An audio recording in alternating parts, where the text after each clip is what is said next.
I never believed in fate until the night I met him in Las Vegas. My name is Lillian Hayes, and I'm a 28-year-old obstetrics resident at Northwestern Memorial Hospital in Chicago.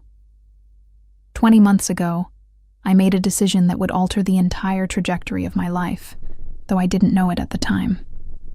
It was March 15th, 2 years ago. I'd just completed the most grueling 72-hour shift of my residency, delivering 9 babies back-to-back, including a set of triplets that nearly didn't make it. My attending physician, Dr. Richardson, saw the exhaustion etched into my face and practically ordered me to take a long weekend. "You're burning out, Hayes," she'd said, her stern expression softening. "Go somewhere. Anywhere. Just get out of Chicago for a few days." My best friend Sarah, a labor and delivery nurse, had been planning a girls' trip to Las Vegas for months. I'd initially declined, too focused on my career to indulge in frivolous getaways. But standing there in the hospital corridor, my scrub stained with someone else's blood, and my hands still trembling from the adrenaline of a complicated delivery, I realized I needed to escape. I needed to remember what it felt like to be just Lillian, not Dr. Hayes, not the woman who held other people's lives in her hands every single day. Las Vegas assaulted my senses the moment I stepped off the plane. The desert heat, the constant cacophony of slot machines, the desperate energy of people trying to outrun their ordinary lives. It was intoxicating and overwhelming all at once. Sarah dragged me to every tourist trap on the Strip. The Bellagio fountains, a Cirque du Soleil show, overpriced cocktails at rooftop bars where we pretended to be the kind of women who did this regularly. On our second night, we ended up at the Venetian's High Roller Lounge. I'd changed out of my comfortable jeans into a black dress Sarah had forced me to pack, claiming I needed at least one outfit that didn't scream, "I live in a hospital." The dress hugged curves I'd forgotten I had, and for the first time in months, I felt like someone other than the perpetually exhausted resident who smelled faintly of antiseptic. That's when I saw him. He sat alone at the bar, a tumbler of what looked like expensive whiskey in his hand, his dark suit perfectly tailored to his broad shoulders. Everything about him screamed danger and power. The way he held himself, the deference shown to him by the bartender, the almost predatory alertness in his dark eyes as they scanned the room. He looked like he owned the place, or possibly the entire city. Our eyes met across the crowded lounge, and something electric passed between us. I should have looked away. I should have grabbed Sarah and fled to the safety of our hotel room. Instead, I held his gaze, something reckless and desperate unfurling in my chest. He approached me with the confidence of a man accustomed to getting exactly what he wanted. "You don't belong here," were his first words to me, his voice a low rumble that seemed to vibrate through my entire body. "Excuse me?" I'd bristled at the presumption, even as my pulse quickened. "You're different from everyone else in this room," he continued, a slight smile playing at his lips. "You're not here chasing money or status. You're running from something." He was infuriatingly, devastatingly correct. "And what are you running from?" I challenged.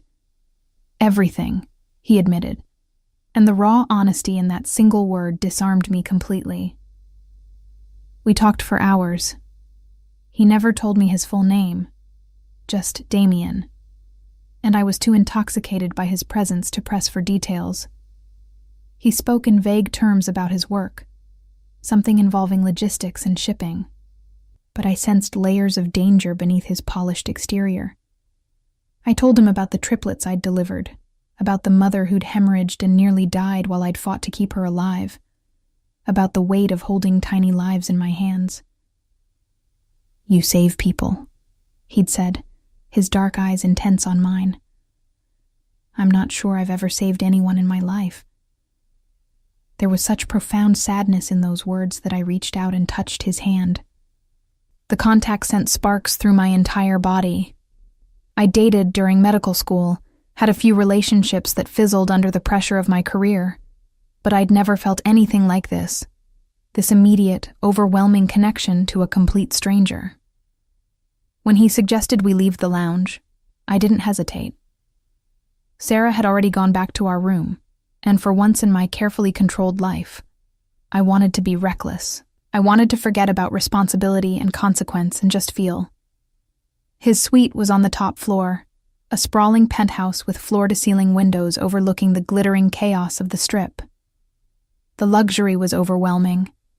This was the room of someone with serious money, serious power. I should have been intimidated.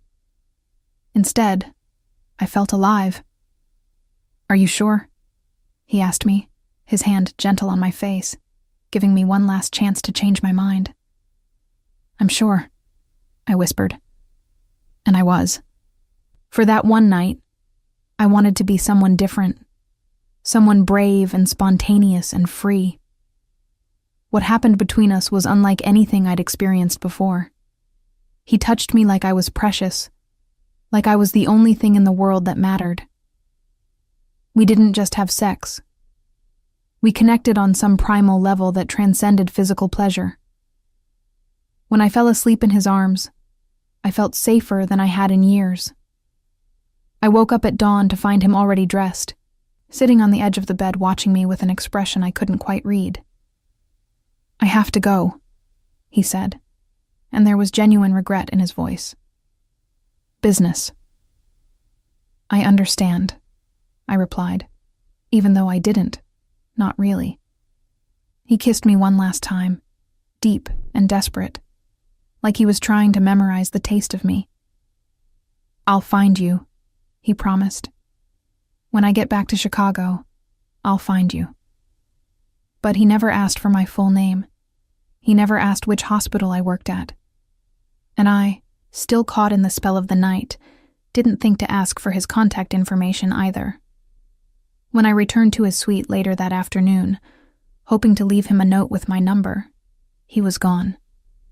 The staff claimed they didn't know what I was talking about. There was no guest registered under the name Damien in that room. It was as if the entire night had been a beautiful dream. Back in Chicago, I threw myself into my work with renewed intensity, trying to forget the mysterious man who'd made me feel more alive in one night than I had in years. I told myself it had been exactly what I needed, a brief escape, nothing more. 6 weeks later, I was vomiting into a specimen cup in the hospital bathroom, my hands shaking as I stared at the 2 pink lines on the pregnancy test.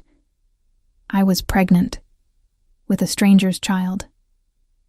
A man whose last name I didn't know, whose face I could barely remember in the harsh light of my new reality. I considered my options with the same clinical detachment I used to evaluate patient cases. Abortion, adoption, single motherhood. Each choice felt impossible in different ways. I was barely keeping my head above water as a resident. How could I possibly raise a child alone? But when I saw the heartbeat on the ultrasound at 8 weeks, that tiny flicker of life on the screen, something shifted inside me. This baby wasn't a mistake or a complication. This baby was mine. Mine to protect, mine to love, mine to fight for. I decided to keep it. Him, as I'd learn at the 20-week anatomy scan. I was having a son. My pregnancy was textbook perfect, which felt like the universe's way of compensating for the chaos of my situation. I hid it as long as I could under scrubs and lab coats, but eventually I had to tell my program director. Dr. Richardson was surprisingly supportive, helping me adjust my schedule to accommodate prenatal appointments and ensuring I wasn't assigned to cases involving radiation or infectious diseases. Sarah became my rock, attending Lamaze classes with me and helping me set up a tiny nursery in my cramped one-bedroom apartment. My parents, conservative Catholics who'd always envisioned me married to a nice lawyer or accountant before having children, were disappointed, but ultimately supportive. "That baby is a blessing," my mother said firmly, regardless of how he came to be. I gave birth to my son on November 23rd, after 14 hours of labor. When they placed him on my chest, his dark hair wet and his eyes squeezed shut against the bright lights, I fell in love more profoundly than I'd ever thought possible. I named him Oliver James Hayes, and I promised him that I would be enough, mother and father both, protector and provider, everything he would ever need. And for 20 months, I kept that promise. I juggled residency shifts with daycare drop-offs, studied for board exams while Oliver napped, survived on 4 hours of sleep, and pure maternal determination. My life became a carefully choreographed dance of feeding schedules and diaper changes and pediatrician appointments. I had no time for dating, no energy for anything beyond keeping my son safe and healthy and loved. Oliver was a happy baby, all dimples and giggles, with dark curls and eyes that seemed to see straight through to my soul.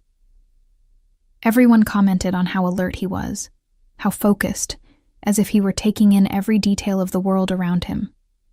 He looked nothing like me with my auburn hair and green eyes. Instead, he was the image of his father, a man I'd spent 20 months trying to forget, but whose face I saw every time I looked at my son. I told myself we were fine. We didn't need anyone else. It was just the two of us against the world, and that was enough. Then Oliver got sick. It started with a fever. Nothing alarming at first, just a slight elevation in temperature that I attributed to teething. Oliver had been fussier than usual, refusing his favorite foods and clinging to me with unusual desperation. As a pediatric resident, I knew the signs to watch for, and initially, nothing seemed concerning enough to warrant more than acetaminophen and careful monitoring. But the fever didn't break. By the third day, it had climbed to 103 degrees Fahrenheit, and Oliver had developed a pallor that made my medical instincts scream. His energy had vanished. My normally active toddler lay listless in his crib, barely responding when I called his name. I brought him to the emergency department at Northwestern on a Tuesday morning, my attending privileges allowing me to bypass the usual wait times. Dr. Chen, one of the best pediatric emergency physicians in the hospital, took one look at Oliver and immediately ordered a full workup. The blood tests came back within hours, and the results made my stomach drop.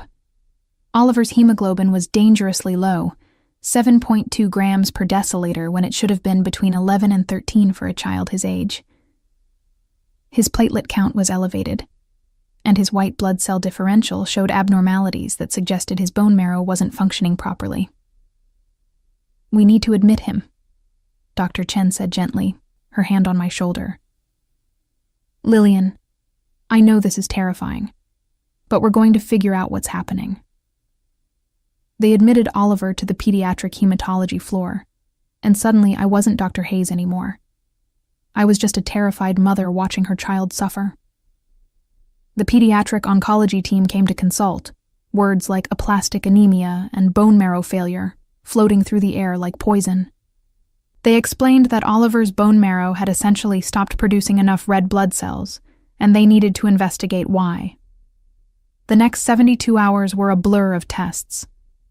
Bone marrow biopsies that made me sob in the hallway, while Oliver screamed. Genetic panels. Infectious disease workups. Every test came back inconclusive, ruling out causes without providing answers. Meanwhile, Oliver's condition deteriorated. His hemoglobin dropped to 6.8, then 6.3. He needed blood transfusions to stay alive, but with each transfusion came the risk of complications, allergic reactions, iron overload, antibody formation that could make future transfusions more difficult. Dr. Ramirez, the head of pediatric hematology, explained the situation with careful compassion. Oliver has a rare blood type, B negative with additional rare antigens. Finding perfectly matched blood is challenging. We can use partially matched blood, but it's not ideal for long-term management. If we're looking at chronic transfusions while we determine the underlying cause and treatment plan, we really need to find closely matched donors. "Test me," I said immediately. "I'm his mother." They did. I was type A positive, not even close to compatible. The genetic counselor explained that Oliver must have inherited his rare blood type from his father, along with the uncommon antigens that made matching so difficult. His father, the man I'd spent one night with in Las Vegas. The man whose full name I didn't know, whose contact information I'd never obtained, who had vanished like smoke. I sat in the hospital chapel that night, my head in my hands, feeling the weight of my choices crushing me. I'd thought I could do this alone. I'd been so certain that love and determination would be enough. But now my son was dying, and the only person who could help him was a ghost. Sarah found me there at 2 a.m, my eyes red from crying. "There has to be a way to find him," she said firmly. "Think, Lil. What do you remember?" I forced myself to recall every detail of that night. Damien, no last name given. He'd been staying in a penthouse suite at the Venetian. He'd mentioned something about Chicago, about shipping and logistics. He'd moved with the confidence of someone important, dangerous even. The bartender had treated him with deference, almost fear. He wasn't just wealthy, I said slowly, puzzle pieces clicking together in my exhausted mind. He was powerful. The way people looked at him, the way they responded to him. It wasn't normal respect. It was something else. Sarah's eyes widened. "You think he was connected? Like organized crime connected?" The thought had occurred to me during those long, sleepless nights after Oliver's birth, but I'd dismissed it as paranoia. Now, faced with the desperate need to find him, I allowed myself to consider it seriously. The secrecy, the cash-only transactions I'd vaguely noticed, the way he'd disappeared without a trace, the penthouse that supposedly had no guest registered. "I don't know what he was," I admitted, "but I know he had resources, power. If I could just find him, he could help. He could save Oliver." We spent the next week searching while Oliver received transfusion after transfusion, each one buying us a little more time. Sarah used her questionable internet skills to dig through social media, public records, anything that might lead us to a man named Damien with connections to Las Vegas and Chicago. I reached out to the Venetian, lying shamelessly about having lost something valuable in that penthouse suite, but they stonewalled me with the efficiency of people trained to protect their high-profile guests. I was losing hope when Dr. Ramirez came to me with unexpected news. "We've been searching the National Bone Marrow Registry for potential matches," she explained. "We found something interesting. There's a man in the Chicago area who's a near-perfect match for Oliver. Same rare blood type, same antigens. He's not in the public database, but he donated blood at a private facility last year, and they shared the information with us given the urgency of Oliver's case." My heart stopped. "Who is he?" "That's the thing. His file is heavily restricted. All we have is a first name and an anonymous donor ID number. But Lillian, this man could save Oliver's life. His blood could buy us time to find a long-term solution, possibly even serve as a bone marrow donor if it comes to that." "What's his name?" I whispered, though I already knew. "Damien." The world tilted on its axis. Against all odds, against all probability, I'd found him. Or rather, fate had delivered him to me in the only way that mattered, as Oliver's salvation. "I need to contact him," I said urgently. "I need to meet him." Dr. Ramirez shook her head. "His file indicates he's a protected donor. We can request blood through the facility, but direct contact would require his consent, and given the restrictions on his file, that seems unlikely." I wasn't going to accept that. I couldn't. My son was dying, and the man who could save him was somewhere in Chicago, close enough to touch but unreachable behind walls of bureaucracy and secrecy. I did something I never thought I'd do. I used my position at the hospital to access information I shouldn't have had. Late one night, when Oliver was sleeping peacefully after another transfusion, I slipped into the records department and pulled every file related to that private donation facility. I cross-referenced names, dates, and donation times until I found what I was looking for. A signature on a waiver form, partially redacted, but still legible. Damien Cross. The name felt like a key turning in a lock. Armed with his full name, I went back to Sarah, and within 48 hours she'd found him. Or rather, found enough about him to make my blood run cold. Damian Cross wasn't just wealthy or powerful. He was Chicago's most feared organized crime figure, the man who controlled the shipping ports and logistics networks throughout the entire Midwest. His name appeared in countless news articles, always in connection to investigations that went nowhere, always surrounded by the best lawyers money could buy, always managing to stay just out of reach of law enforcement. He was dangerous, possibly a murderer, definitely a criminal. Everything I'd dedicated my life to opposing, I saved lives while he, allegedly, took them. And he was Oliver's father, the only person who could save our son. I sat in Oliver's hospital room, watching my baby sleep with an IV in his tiny arm, and made a decision that would change everything. I would find Damian Cross. I would walk into his world, however dangerous it might be. I would throw myself at the mercy of a man who supposedly had none, because I was a mother, and mothers don't have the luxury of fear. Sarah helped me track down the address of Cross Logistics, the legitimate front for Damian's empire. It was housed in a gleaming high-rise in the Loop, all glass and steel and intimidating corporate efficiency. I spent 3 days gathering my courage, arranging for my mother to stay with Oliver, and preparing myself for what I had to do. On a Friday afternoon, I left the hospital for the first time in 2 weeks. I'd lost weight I couldn't afford to lose, and my scrubs hung loose on my frame. I changed into the only professional outfit I owned, a navy dress that was wrinkled from months in my closet, and tried to make myself look like someone who belonged in a building like this. I walked through the lobby with my head high, Oliver's most recent blood work in my bag, along with the DNA test I'd had run using the blood sample from Damian's donation file. Yes, it was probably illegal. Yes, I could lose my medical license if anyone found out. But my son was dying, and legal niceties seemed absurdly unimportant in the face of that reality. The security guard at the desk looked me up and down skeptically. "Can I help you?" "I need to see Damian Cross," I said, proud that my voice didn't shake. "It's urgent." "Do you have an appointment?" "No, but he'll want to see me. Tell him." I hesitated, then decided on honesty. "Tell him Lillian Hayes is here, from Las Vegas, 20 months ago." The guard's skepticism deepened, but he picked up the phone. I couldn't hear the conversation, but I saw his expression change. Surprise, then something like alarm. He hung up quickly.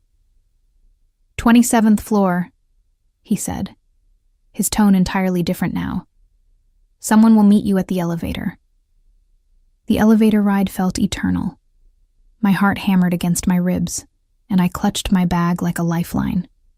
The doors opened onto a floor that looked nothing like a typical office. This was luxury on a different level.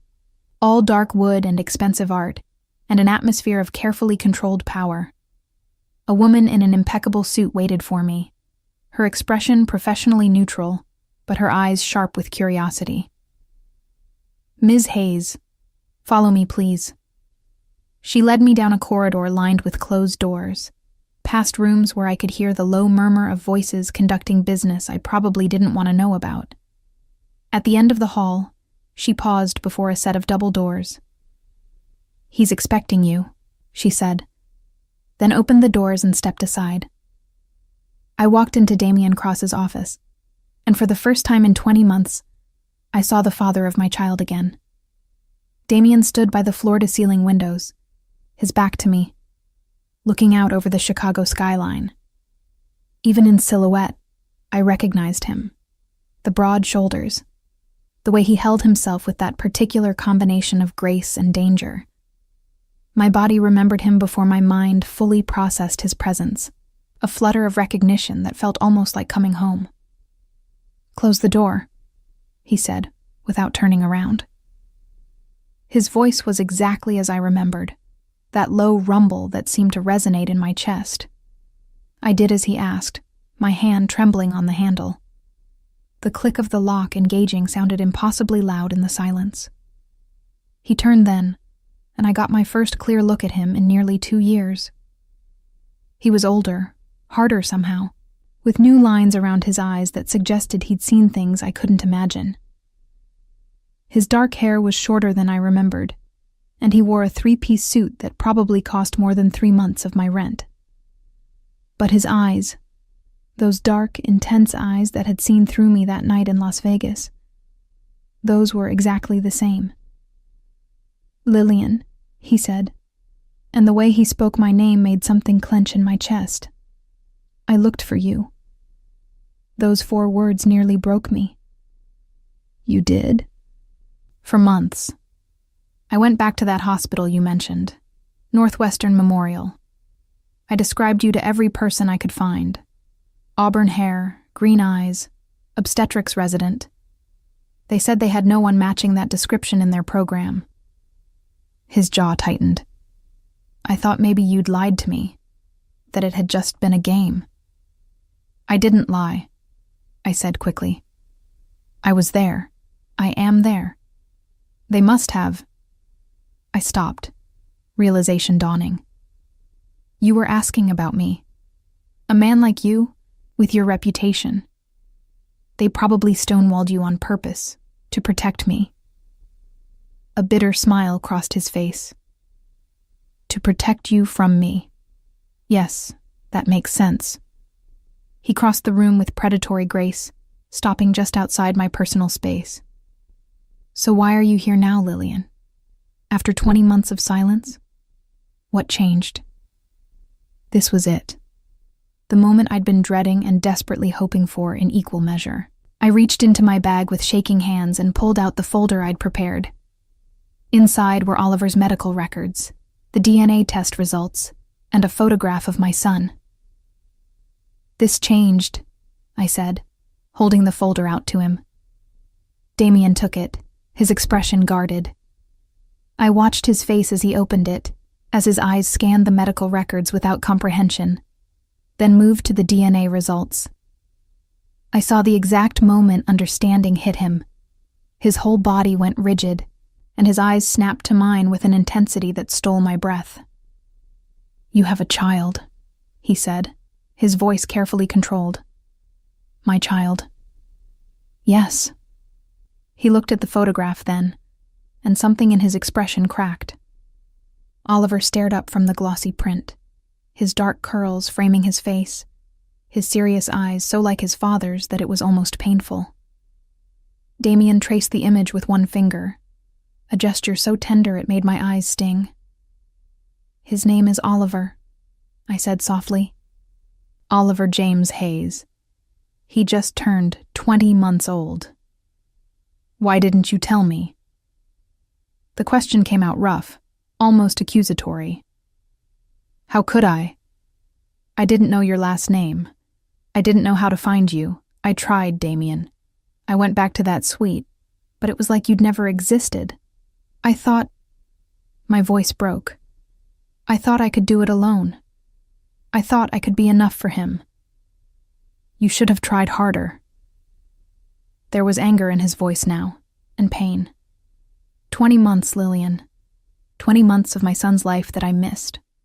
First steps, first words. I should have been there. "I know," I whispered. "I know, and I'm sorry. But Damien, I'm not here to apologize. I'm here because—" The words stuck in my throat, and I had to force them out. "I'm here because Oliver is dying." The color drained from his face. "What?" I told him everything. Oliver's illness, the rare blood type, the bone marrow failure, the desperate search for a compatible donor. I explained about the blood he'd donated last year, how it had led me back to him, how he was possibly the only person in the world who could save our son. By the time I finished, Damien had sunk into the leather chair behind his desk, his head in his hands. When he looked up, there was a rawness in his expression I'd never expected to see from someone with his reputation. "You're telling me I have a son, and he's dying, and I'm the only one who can help him." His voice was hollow.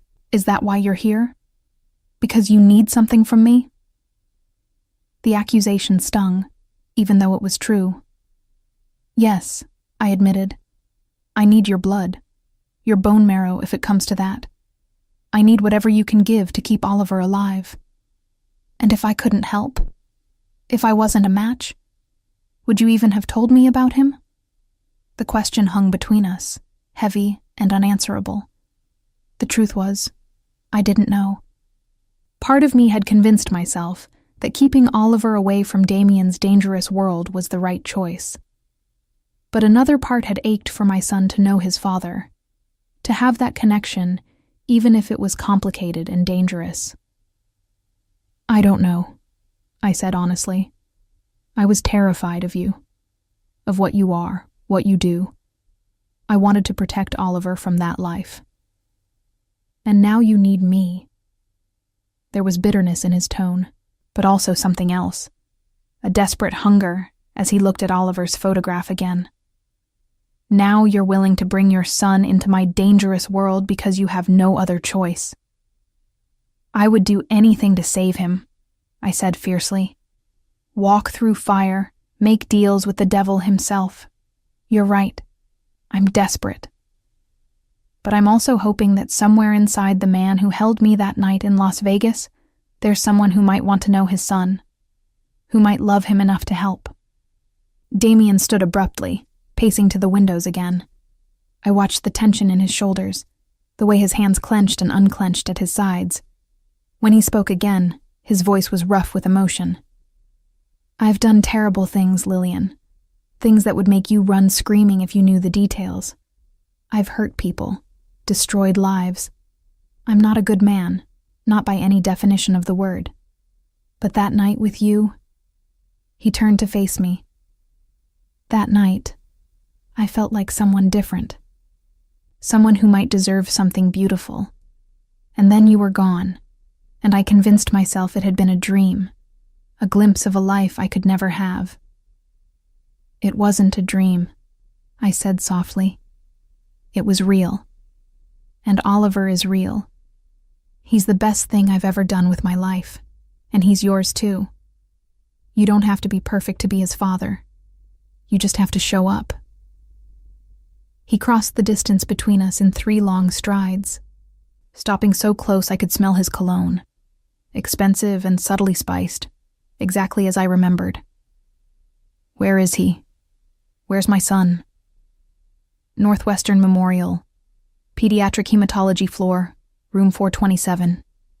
He's there now, probably sleeping after his last transfusion. My mother is with him. Take me to him." It wasn't a request. "Now." I nodded, relief flooding through me so intensely I felt dizzy. "Okay, yes. But Damien, you need to understand. He's very sick. He looks fragile. It's going to be hard to see him like this." "He's my son," Damien said simply. "I need to see him." We took his car, a sleek black SUV with windows so tinted I couldn't see out. His driver, a massive man who looked like he could break me in half without effort, said nothing as Damien gave him the hospital address. In the back seat, Damien held Oliver's photograph, studying every detail as if trying to memorize the face of the child he'd never met. "Does he look like me?" he asked quietly. "Yes," I admitted. "Everyone comments on it. He has your eyes, your coloring, even some of your expressions. When he's concentrating on something, he gets this little furrow between his eyebrows that's exactly like yours." "What's he like?" "His personality." I found myself smiling despite the gravity of the situation. "He's brilliant, incredibly observant, always watching and learning. He started talking early, full sentences by 15 months. He loves books. I must read him Goodnight Moon 20 times a day. He's gentle with other babies at daycare, always making sure they're okay. And he's stubborn. God, is he stubborn. Once he decides he wants something, he doesn't give up." "He gets that from you," Damien said, the ghost of a smile on his lips. "Maybe a little from both of us." We lapsed into silence for the rest of the drive, both of us lost in our thoughts. I wondered what Damien was thinking, what it felt like to discover you had a child after 20 months of not knowing. I wondered if he resented me for keeping this from him, if the anger I'd seen in his office would resurface once the shock wore off. At the hospital, Damien moved with the same confidence he had in his office building, but here he was out of place, a predator in a healing environment. People gave him a wide berth, something in his bearing warning them away, even though he did nothing overtly threatening. We took the elevator to the 4th floor, and with each passing second, I could feel Damien's tension increasing. His hands clenched and unclenched at his sides, and he took deep, measured breaths like he was preparing for battle. He might be asleep, I warned as we approached room 427. And my mother, she doesn't know about you. She thinks his father is someone who wanted nothing to do with us. Damien's jaw tightened. Let her think what she wants. I'm here now. I pushed open the door quietly. My mother sat in the chair beside Oliver's crib, reading a magazine, but she looked up immediately when we entered. Her eyes widened when she saw Damien, and I watched her put the pieces together with a mother's intuition. The dark hair, the intensity, the way Damien's entire focus zeroed in on the tiny figure in the hospital crib. Mom, I said softly. This is Damien, Oliver's father. She stood slowly, her expression cycling through shock, anger, and something like relief. You found him. He found me, Damien said, his voice hoarse. He'd moved to the crib, standing motionless as he looked down at Oliver for the first time. My son was awake, his dark eyes tracking the stranger with that serious, observant expression I knew so well. He should have been crying. He always cried when strangers got too close. Instead, he simply stared at Damien with what looked like recognition, impossible as that seemed. Can I... Damien's voice broke. Can I hold him? I nodded, moving to the crib. Hey, baby boy, I said softly, stroking Oliver's curls. There's someone here who wants to meet you. I lifted Oliver carefully, mindful of his IV line, and turned to Damien. Support his head. He's weaker than usual because of the anemia, so... But Damien already had his arms positioned correctly, taking Oliver with a gentleness that seemed at odds with everything I knew about him. Our son settled against his father's chest, and something in my heart cracked open at the sight. Damien looked down at Oliver, and I saw tears gathering in his eyes. Hello, son, he whispered. I'm sorry I wasn't here before. I'm sorry I didn't know about you, but I'm here now, and I promise... His voice caught. I promise I'm going to make you better, whatever it takes. Oliver reached up with one tiny hand and touched Damien's face, his expression still so serious. Then, incredibly, he smiled, one of those rare, brilliant smiles that lit up his whole face. Dada, Oliver said clearly, his first word in weeks. Damien made a sound that was half laugh, half sob. He pressed his forehead against Oliver's, his shoulders shaking. I reached out instinctively, my hand on Damien's arm, and the three of us stood there in that hospital room, a broken family finding each other against all odds. My mother wiped her eyes and quietly excused herself, giving us space. It was just us now, mother, father, and child. What do we do now? I asked softly. Damien looked up, his eyes fierce with determination. Now we save him. Tell me what needs to happen. Tests, donations, whatever he needs. I'll give everything I have. The medical team will need to do compatibility testing, I explained. Confirm you're a match for both blood transfusions and possibly bone marrow donation. It could take a few days to... I'll make it happen by tomorrow morning, Damien interrupted. I know people. I'll have the best hematologists in the country here if needed. I wanted to argue that he couldn't just throw money and power at medical protocols, but looking at Oliver in his arms, I found I didn't care about the rules anymore. Okay, I said simply. Damien spent the next hour holding Oliver, learning the weight of him, the sound of his sleepy babbling, the way he liked to have his back rubbed. He listened intently as I explained Oliver's routine, his favorite foods, the songs that helped him sleep. He asked 1,000 questions, hungry for every detail of the 20 months he'd missed. When Oliver finally fell asleep, Damien carefully placed him back in the crib, his hand lingering on our son's chest to feel him breathing. Then he turned to me with an expression I couldn't quite read. I meant what I said. Whatever it takes to save him. Money, resources, influence. All of it is his now. He's my son, and I protect what's mine. There was something almost threatening in those words, a reminder of who and what Damien was. But there was also something comforting, the absolute certainty that he would move heaven and earth for Oliver. "Thank you," I whispered. "Don't thank me," he said roughly. "This is my fault. If I'd tried harder to find you, if I'd gotten your contact information that night, I could have been here from the beginning. I could have kept both of you safe." "We survived," I said. "I managed." "You shouldn't have had to just manage. You should have had help, support. You should have had me." He stepped closer, his hand coming up to cup my face. "I'm sorry, Lillian, for not being there, for not finding you, for leaving you to face this alone." I leaned into his touch despite knowing I shouldn't. "You're here now. That's what matters." "I'm here now," he agreed. "And I'm not going anywhere. Not until Oliver is healthy, and not after. You and him, you're mine to protect now." There was possession in those words, a claiming that should have alarmed me. But standing in that hospital room with my son sleeping peacefully and this dangerous man promising to keep us safe, I found I didn't want to fight it. I just wanted to believe that somehow, impossibly, we were going to be okay. Damien wasn't kidding about making things happen.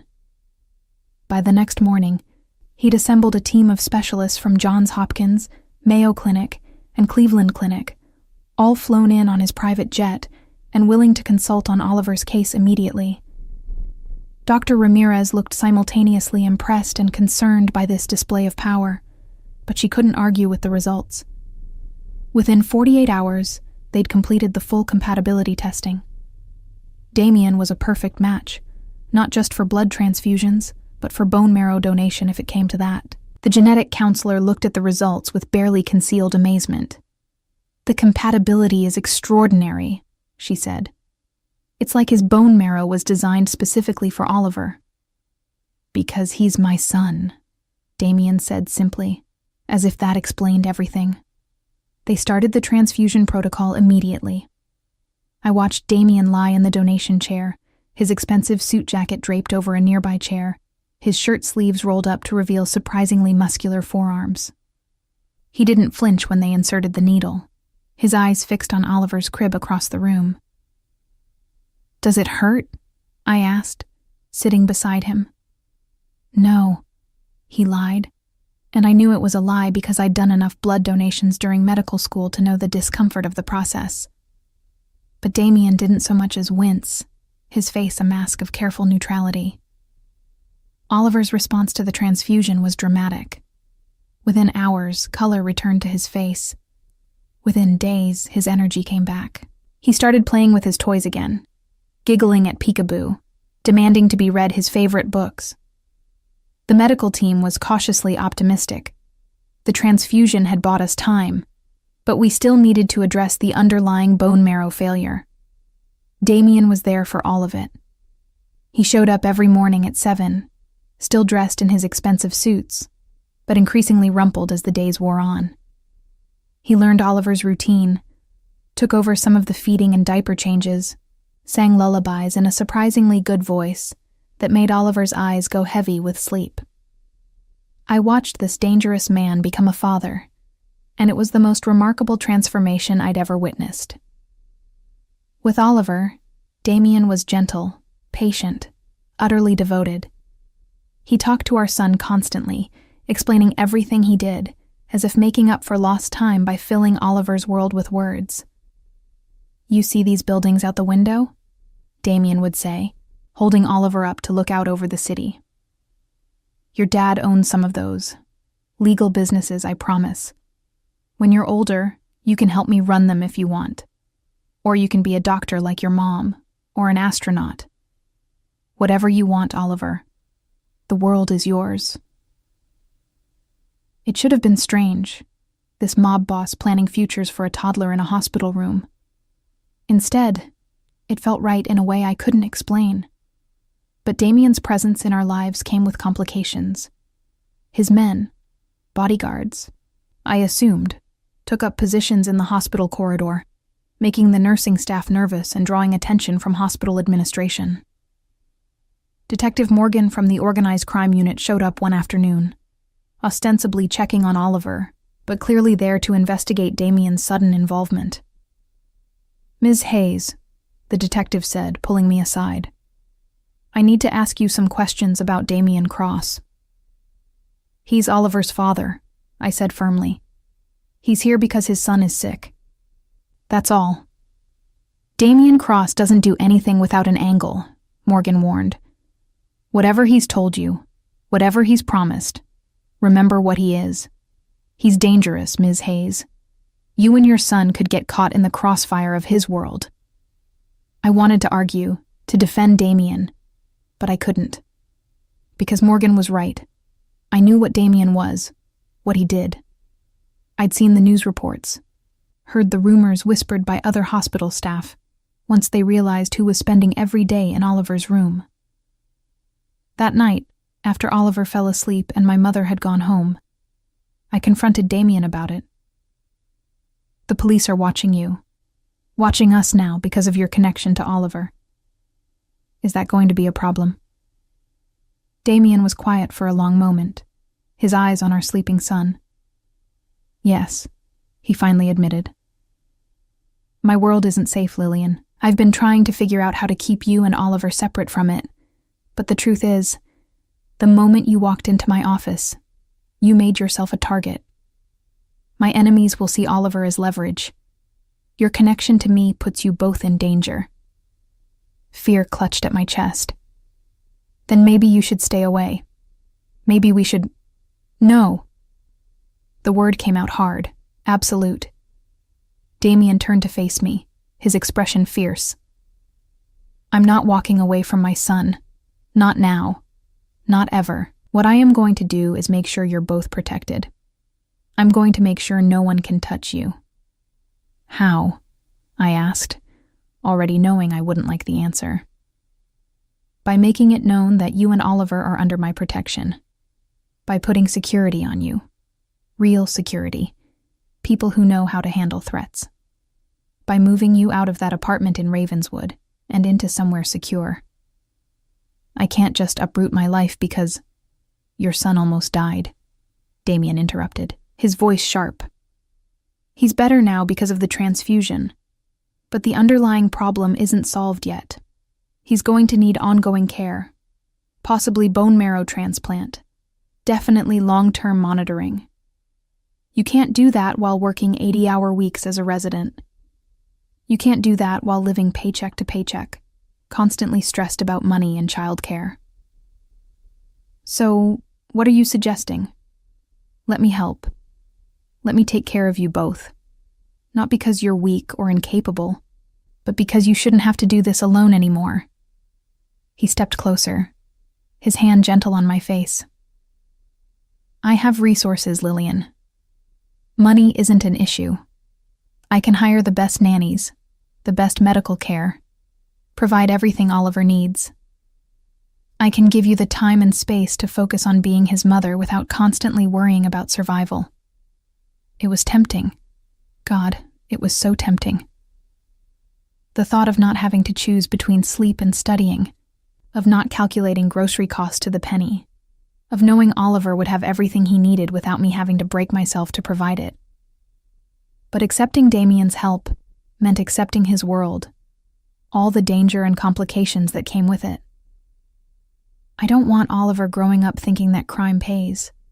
I said softly. I don't want him to think that power and money are more important than doing the right thing. Damien's expression hardened. You think I don't know that? You think I want my son to follow in my footsteps? He laughed bitterly. I've done things I can never take back, Lillian. I've hurt people, destroyed lives, built an empire on fear and blood money. Every night I lie awake thinking about the man I've become. And now I have a son. This perfect, innocent child. And all I can think about is how to keep him from becoming me. The raw pain in his voice broke something in me. I reached for his hand, threading my fingers through his. Then help me raise him differently. Be his father, but show him there's another way.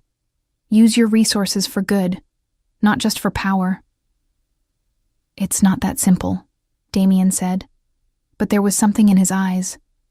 A glimmer of hope, maybe, or desire for redemption.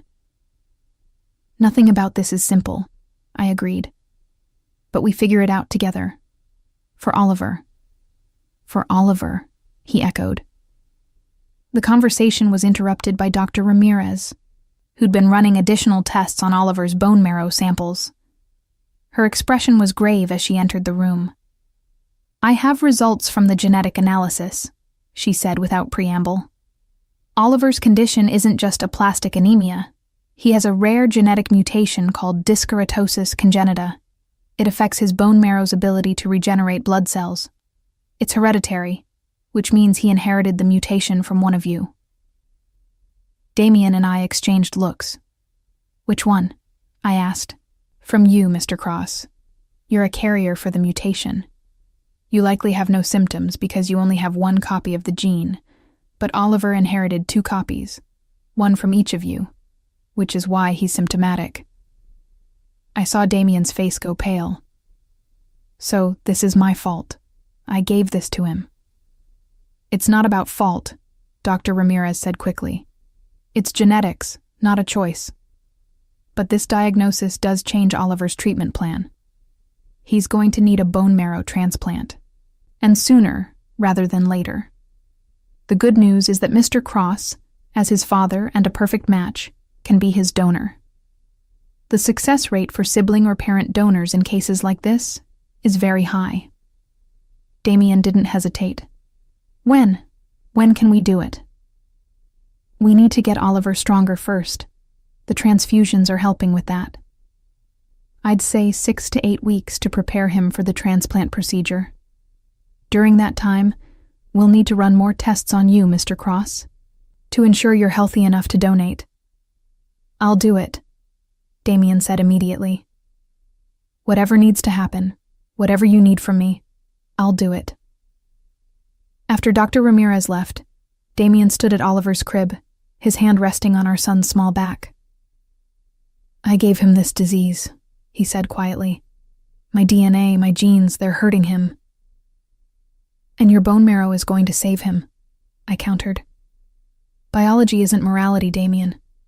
You didn't choose to be a carrier any more than Oliver chose to be sick. What matters is what you do now. He turned to me, his eyes haunted. What if I'm not enough? What if I fail him? I moved to stand beside him, my hand covering his on Oliver's back. Then we fail together. But I don't think we're going to fail. I think we're going to save him, and then we're going to figure out how to be the family he deserves. Family, Damien repeated, the word sounding foreign on his tongue. I've never had that. Not really. My father was a monster who taught me everything I know about violence and control. My mother left when I was 8. I built an empire, but I've been alone in it. You're not alone anymore, I said softly. He pulled me into his arms then, a sudden, desperate movement that pressed me against his chest. I could feel his heart racing, could feel the tension in every line of his body. I'm terrified, he admitted into my hair. Terrified of failing him. Terrified of losing you both now that I've found you. I wrapped my arms around him, holding him as tightly as he held me. I'm terrified too. But we're in this together now. All three of us. We stood like that for long minutes, holding each other while Oliver slept peacefully beside us. It wasn't romantic exactly. It was too raw, too fragile for that. But it was real and honest, and the beginning of something I couldn't quite name. The next 6 weeks were a whirlwind of preparation. Damien followed through on his promise to provide security. 2 trained bodyguards, James and Marcus, who were surprisingly gentle and unobtrusive despite their intimidating size. He moved us into a penthouse apartment in his building, a sprawling space with a nursery that looked like something from a magazine spread and a kitchen that actually had room to cook. I initially resisted, arguing that I needed to maintain my independence. But the first night in that apartment, when Oliver woke up crying, and I didn't have to struggle with him alone in a cramped bedroom while worrying about disturbing the neighbors, I admitted defeat. This was better for Oliver, and that's what mattered. Damien was there every day, learning to be a father with an intensity that would have been overwhelming if it wasn't so earnest. He read every parenting book I recommended, attended every doctor's appointment, learned Oliver's schedule down to the minute. He sang the same lullabies I did, read the same bedtime stories, mastered the exact way Oliver liked his bottles prepared. Watching him with our son did something to my heart I couldn't explain.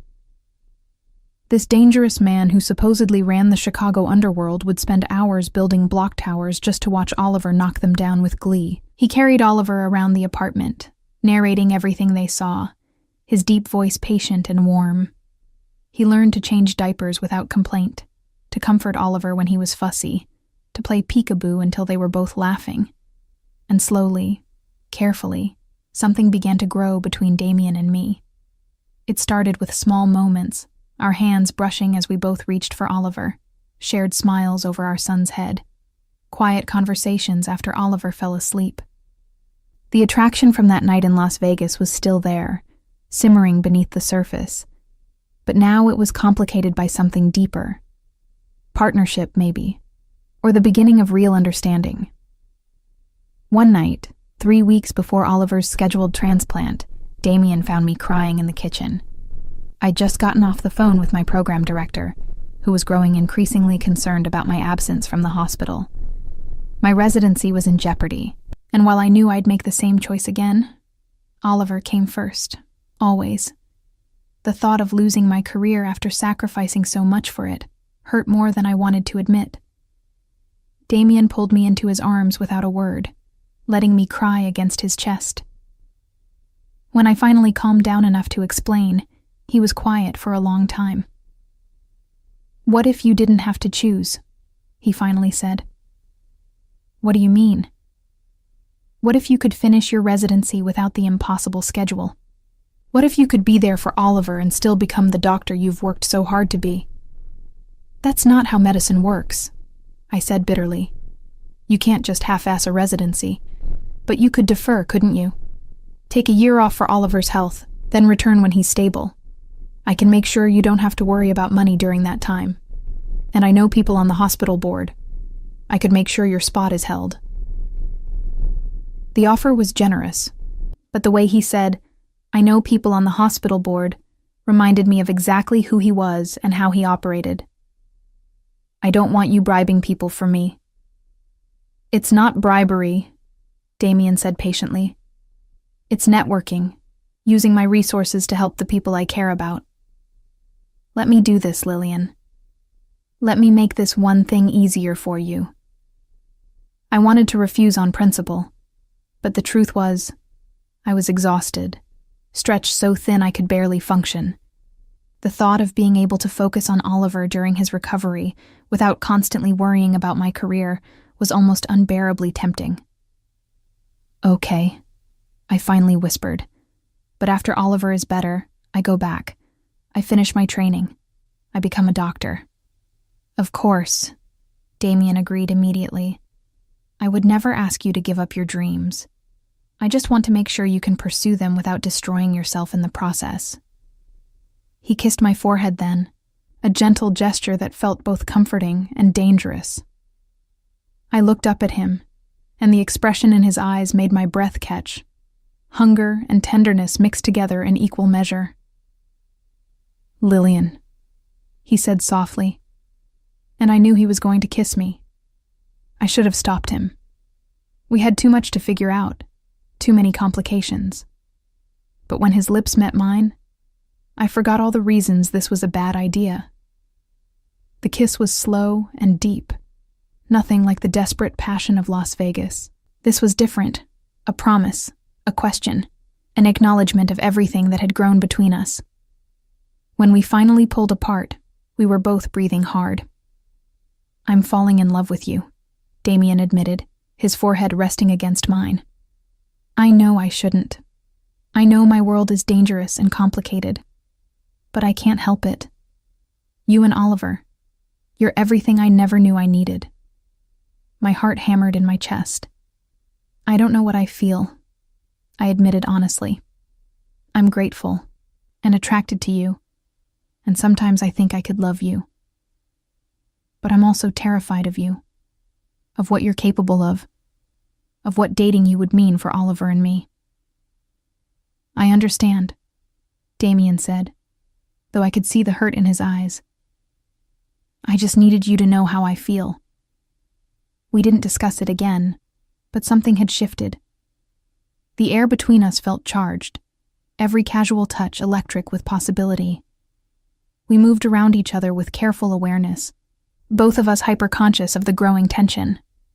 The night before Oliver's transplant, Damien found me pacing the penthouse living room at 2 a.m. "Can't sleep?" he asked. "Terrified," I admitted. "What if something goes wrong? What if his body rejects the bone marrow? What if—" Damien crossed the room and took my face in his hands, forcing me to meet his eyes. "Nothing is going to go wrong. I'm giving him my bone marrow. Part of me is going to be part of him forever. That connection, that biological bond, it's going to help his body accept the donation. I feel it."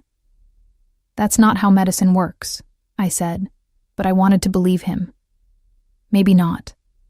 But I'm making you a promise anyway. Oliver is going to be fine. We're going to save him, together. And then we're going to watch him grow up. We're going to teach him to ride a bike and help him with homework, and embarrass him at his graduation. All of it, Lillian. We're going to have all of it." I kissed him then, desperately, needing the comfort and certainty he offered. He kissed me back with equal intensity, his hands gentle despite the passion between us. We made our way to the couch, and for the first time since that night in Las Vegas, we were together again. Afterward, lying in his arms, I let myself imagine the future he'd described. The three of us, a real family, facing whatever came next together. It was terrifying and wonderful in equal measure. "I think I'm falling in love with you too," I whispered into the darkness. Damien's arms tightened around me. "Then we'll figure out the rest as we go." The morning of Oliver's bone marrow transplant dawned gray and cold, Chicago's November wind rattling the windows of our penthouse. I'd barely slept, spending most of the night watching Oliver breathe, memorizing every detail of his face as if I might lose him. Damien had stayed with us, his presence a steady anchor in the storm of my anxiety. We arrived at Northwestern at 6 a.m. earlier than necessary, but neither of us could stand waiting any longer. The transplant unit was on the 8th floor, a specialized ward where immunocompromised patients received the kind of intensive care Oliver would need. Dr. Ramirez met us there, her expression professionally calm, though I'd worked with her long enough to see the concern beneath.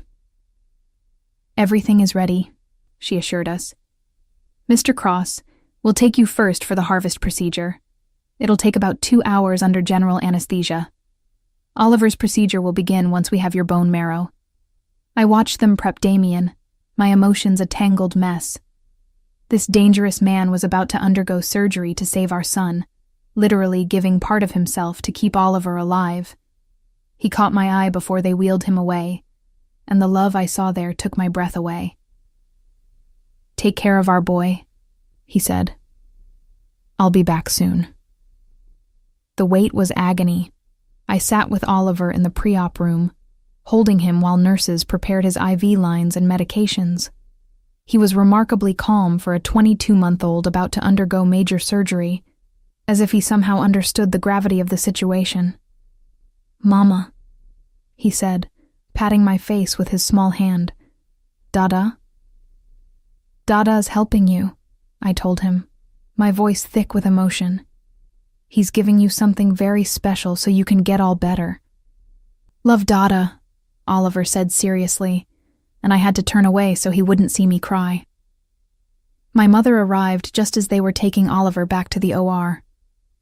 She wrapped me in her arms while I sobbed, all the fear and stress of the past months finally overwhelming me. "He's going to be okay," she murmured. "That man, Damien, he loves that boy. You can see it every time he looks at Oliver. A father's love is powerful medicine." I wanted to believe her. I had to believe her, because the alternative was unthinkable. The transplant took 4 hours. 4 hours of pacing the surgical waiting room, drinking terrible coffee, and trying not to imagine everything that could go wrong. James and Marcus, Damien's bodyguards, maintained their vigil by the door, their presence a reminder that we existed in 2 worlds simultaneously. The medical world where I was a doctor, and Damien's world where danger lurked around every corner. Dr. Ramirez found me first. "Oliver came through beautifully," she said, and I nearly collapsed with relief. "The transplant went exactly as planned. We're moving him to the isolation room now. His immune system will be essentially non-existent for the next few weeks as his body integrates the new bone marrow, so we'll need to maintain strict sterile protocols." "And Damien?" "He's in recovery. The harvest went well, though he'll be sore for several days. He's asking to see Oliver." They let us both into Oliver's room once Damien could walk. Our son looked so small in the hospital bed, surrounded by monitors and IV lines. But he was alive. His color was already better than it had been in weeks. Damien moved to the bedside carefully, his own pain obvious in the way he held himself. He touched Oliver's hand gently, his expression a mixture of love and fierce protectiveness. "You did so good, buddy," he whispered. "So brave. Now, you just have to rest and let my cells make you strong again." Oliver's eyes fluttered open, unfocused from the anesthesia but finding his father's face. "Dada," he murmured. "I'm here," Damien promised. "I'm right here, and I'm not going anywhere." The next 3 weeks were the hardest of my life. Oliver had to stay in complete isolation to prevent infection while his immune system recovered. Only Damien and I were allowed in his room, and only after extensive sterilization protocols. We took shifts, one of us always with Oliver, while the other rested or ate or tried to maintain some semblance of normalcy. Damien surprised me by how naturally he took to the role. He read to Oliver for hours, his deep voice steady and soothing, even when our son was too sick to respond. He learned to work the medical equipment, changing IV bags and adjusting monitors with the efficiency of a trained nurse. And when Oliver was in pain, crying from the inevitable side effects of the transplant, Damien held him through it all, his own discomfort from the harvest procedure forgotten. I fell more in love with him every day, though I was terrified to fully admit it. This wasn't the man I'd met in Las Vegas, nor was it the crime boss whose reputation had made me fear for Oliver's safety. This was someone new. A father fighting with everything he had to save his child, a man capable of extraordinary gentleness despite the violence in his past. "Tell me about your business," I asked him one night while Oliver slept. We were both exhausted, sitting on opposite sides of the hospital room, but I needed to understand who Damien really was. He was quiet for a long time. "What do you want to know?" "The truth. All of it. I hesitated. "I can't let myself love you completely if I don't understand what I'm getting into." Damien nodded slowly. Fair enough. He took a deep breath. My father ran the Chicago docks for 30 years. Violent, brutal man who ruled through fear. I grew up watching him hurt people, watching him build an empire on blood and intimidation. When I was 16, he forced me to make my first kill, a rival's lieutenant who'd been skimming profits. I've never forgotten the look on that man's face. I stayed silent, letting him continue. My father died when I was 24, and I took over. For years, I ran things the same way he did: violence, fear, control. I told myself I was better than him because I had rules, codes of conduct. No drugs in schools, no trafficking, no hurting civilians. But I still hurt people, Lillian. I still destroyed lives to maintain my power. And now? I asked softly. Now I have a son. Now I have you. And I look at Oliver sleeping there, and I think about the world I'm bringing him into. He met my eyes. I want to be better. I want to build something legitimate, something he can be proud of. But I don't know if I can. My empire isn't something I can just walk away from. There are people who depend on me, people who would see any weakness as an opportunity to strike. So what are you going to do? Change it from the inside. Slowly, carefully, transition my operations to legitimate businesses. The logistics company is already legal. I can expand that. The real estate holdings, the shipping contracts, the construction companies, all of that can be cleaned up. It'll take years, and it'll be dangerous. But I'm going to do it. For Oliver. For the chance to be someone he can look up to. I crossed the room and took his hand. That's all I needed to hear. That you want to change. That you're willing to try. Does that mean you'll give us a chance? Really give us a chance, not just for Oliver's sake, but for us. I kissed him, pouring everything I felt into it. Yes, I whispered against his lips. Yes, I'll give us a chance. Oliver's body began accepting the transplant on day 19. His blood counts started rising, slowly at first, then with increasing strength. By day 25, he was showing signs of engraftment. Damien's bone marrow was taking hold, creating new, healthy blood cells. Dr. Ramirez was cautiously ecstatic. This is excellent progress. The genetic match was even better than we hoped. At this rate, Oliver should be able to go home in another week. Home. The penthouse Damien had moved us into had become home somehow, though I'd resisted thinking of it that way.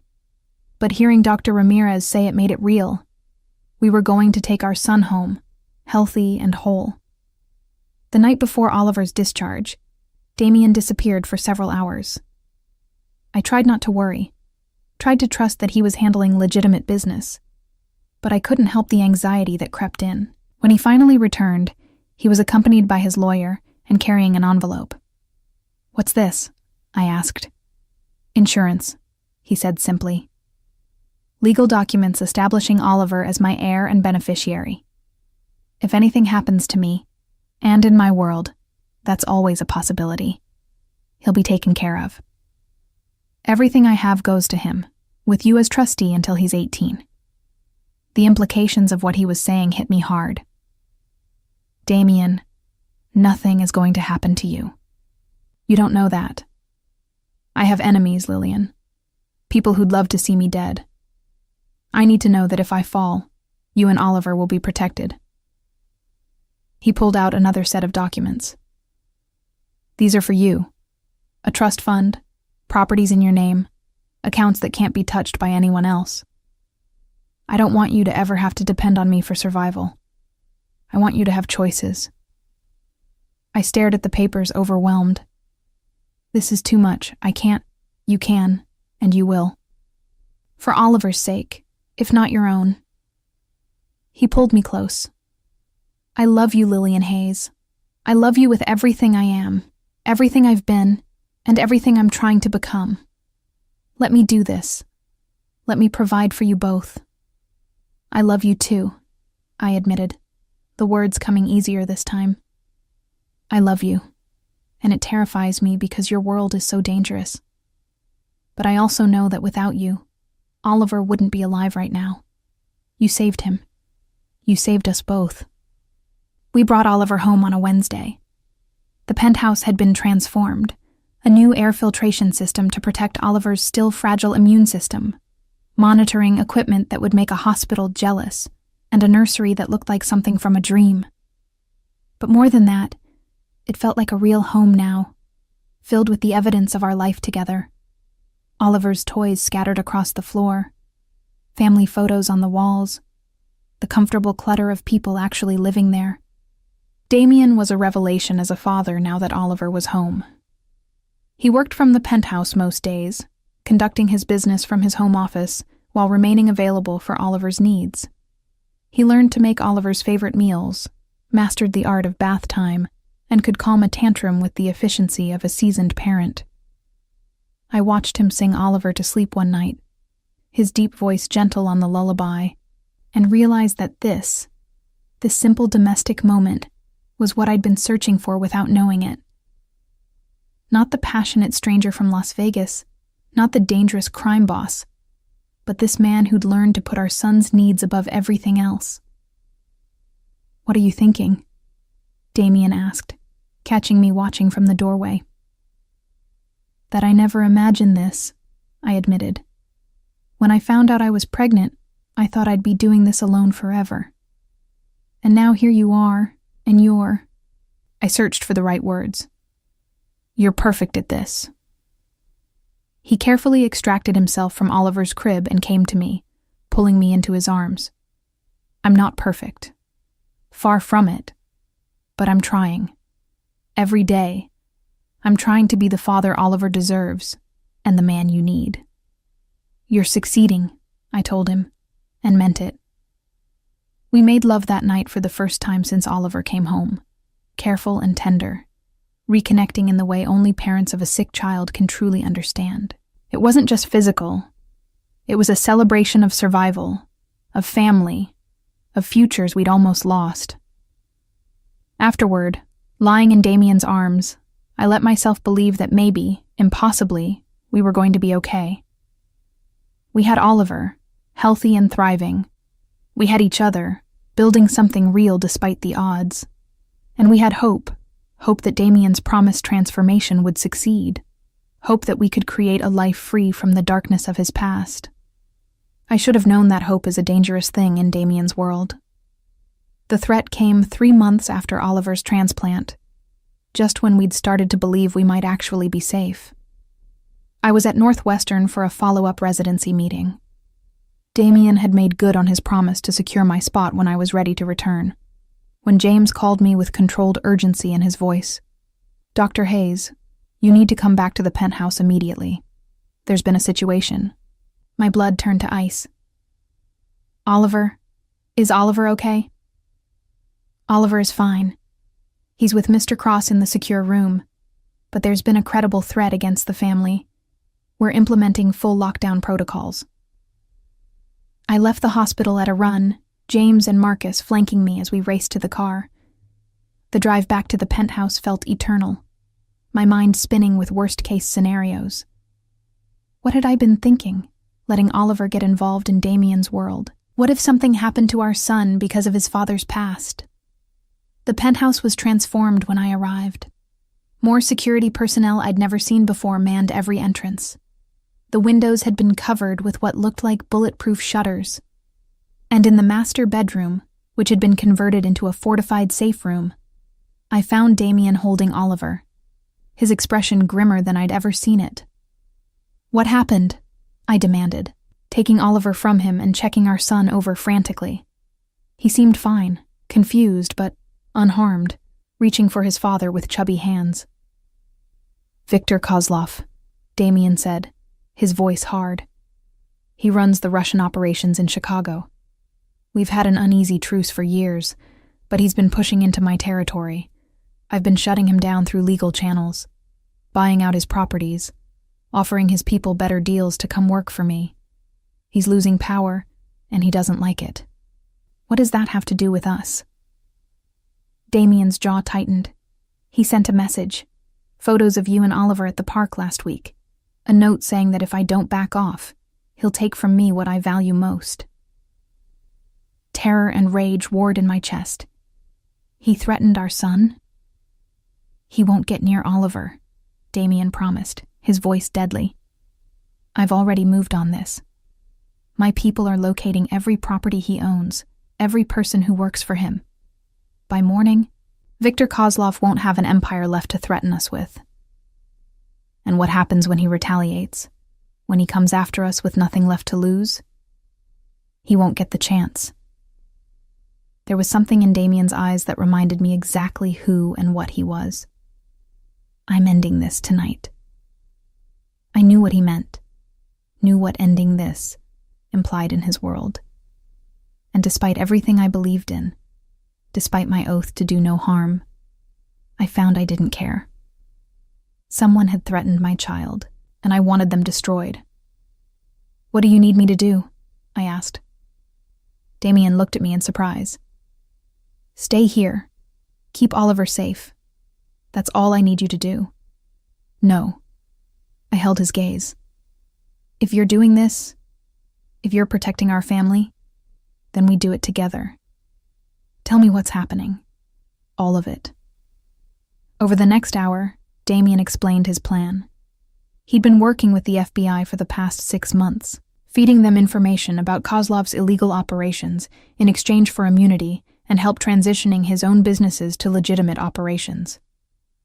Tonight, they were going to raid every Kozlov property simultaneously, making arrests that would dismantle his entire organization. I'm not killing him, Damien said quietly. The man I was before Oliver might have. But I promised you I'd change, and that starts now. Kozlov goes to prison. His empire falls apart. And we stay clean. I kissed him fiercely. I'm proud of you. Don't be proud yet. This is just the beginning. I have years of cleanup ahead of me, years of making amends and changing how I operate. It's not going to be easy. Nothing worth doing ever is. The raids happened that night as planned. By morning, Viktor Kozlov and 17 of his top lieutenants were in federal custody, facing charges ranging from racketeering to human trafficking. The news called it the biggest organized crime bust in Chicago history. Detective Morgan showed up at our penthouse 2 days later, and I braced for the worst. Instead, she looked at Damien with something almost like respect. I never thought I'd see the day, she said. Damien Cross, working with the feds, turning on your own world. It's not my world anymore, Damien replied. I have a son now. Different priorities.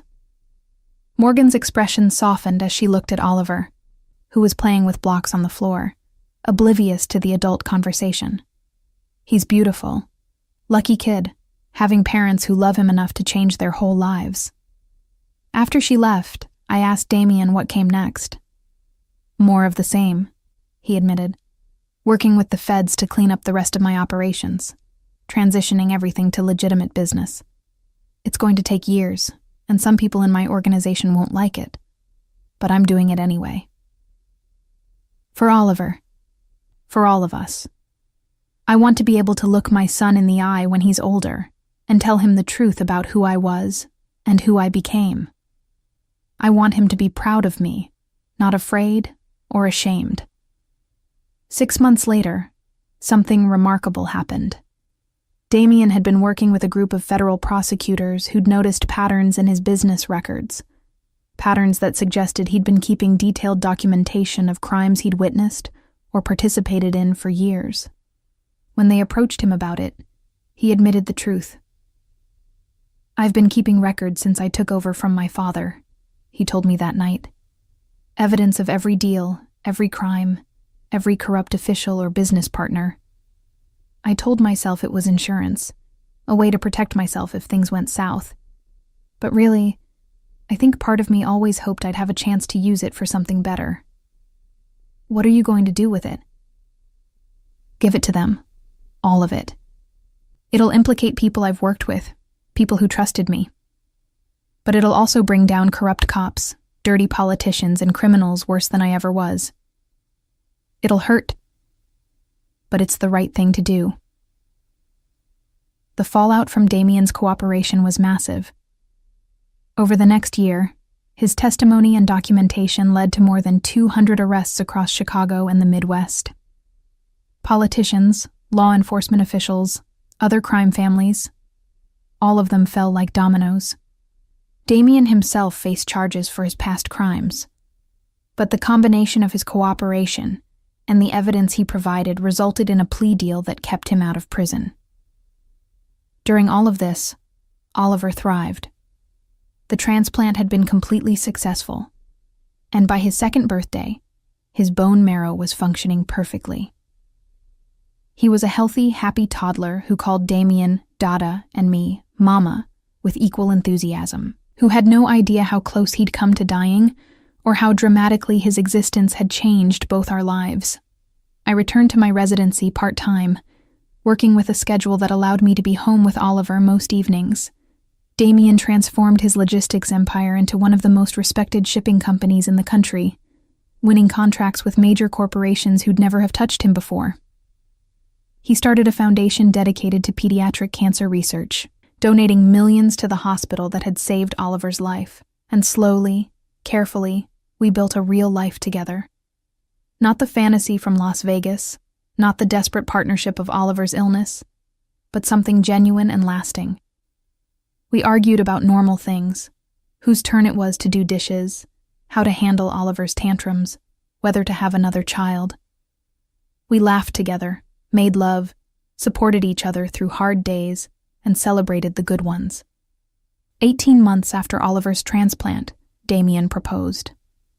Not in some elaborate public display, but in our living room after we'd put Oliver to bed, with a ring that had belonged to his grandmother, the only good thing he'd inherited from his family. "I know I'm not perfect," he said, on one knee in our pajamas because that's who we were now. "I know I have a past that will always follow me, but I love you, Lillian. I love the life we've built together. I love watching you be Oliver's mother, and I want to make it official. Will you marry me?" I said yes without hesitation. We got married 6 months later in a small ceremony at Northwestern Memorial Hospital, in the chapel where I'd spent so many terrified hours praying for Oliver's survival. It seemed fitting. This place where everything had almost fallen apart was also where we'd found our way to each other. Oliver was our ring bearer, proud and serious in his tiny suit, carrying the rings on a pillow, with the focus of a child who understood he had an important job. My mother cried. Sarah was my maid of honor. And James and Marcus, Damien's bodyguards who'd become more like family, stood as his best men. Detective Morgan showed up uninvited but welcome, watching from the back row with a smile. "Never thought I'd see the day," she murmured to me after the ceremony. Damien Cross, married to a doctor, doting on his kid, running a legitimate business. "You reformed the unreformable." "He reformed himself," I corrected. "I just gave him a reason." 5 years after that night in Las Vegas, I stood in our penthouse, watching Damien teach Oliver how to play chess. Our son was 3.5 now, brilliantly bright and eerily perceptive, asking questions about everything and listening to answers with the same intense focus his father showed. "But why can't the knight move in straight lines?" Oliver asked, his small face scrunched in concentration. "Because every piece has its own special way of moving," Damien explained patiently. "That's what makes the game interesting. You have to learn how each piece works and use them together to win. Like how Mama's good at fixing people and you're good at business?" Oliver asked with the innocent logic of a toddler. Damien laughed, pulling our son into his lap. "Exactly like that. We all have different strengths, but together we're stronger." I felt the flutter in my belly, the subtle movement of the baby I was carrying, the daughter we'd planned for and welcomed. This pregnancy was different from Oliver's. Wanted, celebrated, shared with a partner who was there for every moment. We'd found out just last week we were having a girl, and Damien had cried when we saw her on the ultrasound. "Another chance to do it right," he'd whispered, his hand on my still flat stomach. "Another chance to be the father I should have been from the beginning." "You are the father you should be," I'd assured him. "You've been exactly what Oliver and I needed, exactly when we needed you." Now, watching him with our son, I knew it was true. Yes, Damien's past was complicated.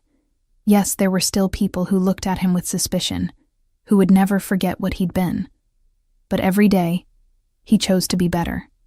Every day he chose us. The foundation he'd started had grown into a major force in pediatric medicine, funding research and providing free care to families who couldn't afford treatment.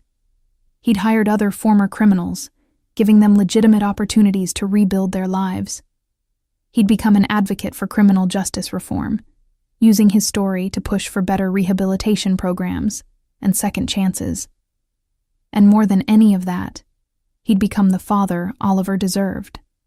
Patient, loving, present in every way that mattered. He'd learned to braid hair for our daughter, practiced his tea party etiquette, and could sing every children's song ever written. He coached Oliver's little league team, attended every school event, and tucked our children in every single night, no matter what business crisis demanded his attention. "Mama," Oliver called, waving me over. "Come play chess with us." I joined them on the floor, Damien's arm wrapping around my waist as Oliver showed me the pieces he'd learned. Our daughter kicked against my ribs, and Damien's hand found my belly automatically, feeling her movement with the same wonder he'd shown at every milestone of this pregnancy. "I love you," I told him, not for the first time that day, and not for the last. "I love you both," he replied, pulling Oliver close so we were all touching. "All of you. You're everything I never knew I needed."